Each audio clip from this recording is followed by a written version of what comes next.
there's so much research that's being done right now into one Jewish tradition, of course, but also what the Greek is actually saying. So first of all, was it inside or outside? So there's a lot of talk about, that there was no room in the inn, but actually the word there is pandekorion. That means inn. That means we have an innkeeper. That means we pay money if we stay there, that kind of word. It's used in the Good Samaritan story, the inn, right?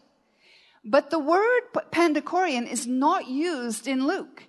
It's the word katalima, which means guest room. So here's the thing.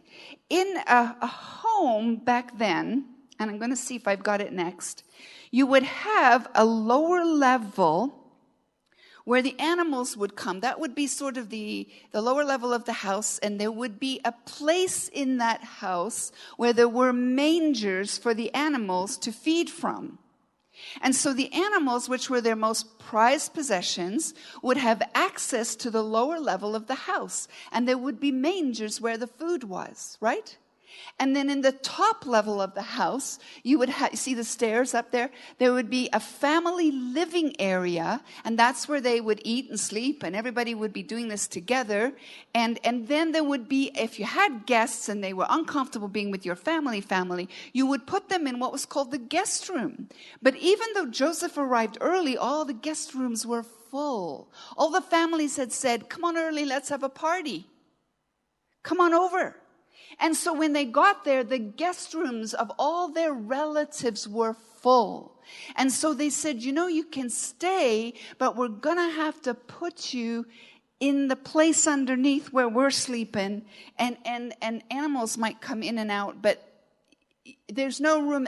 But here's a place where you can have your baby, and we're going to look after you. So very much thought these days is, the theological thinking is that it is more likely that Jesus was born in a family home, but in the family home where the animals would be in and out.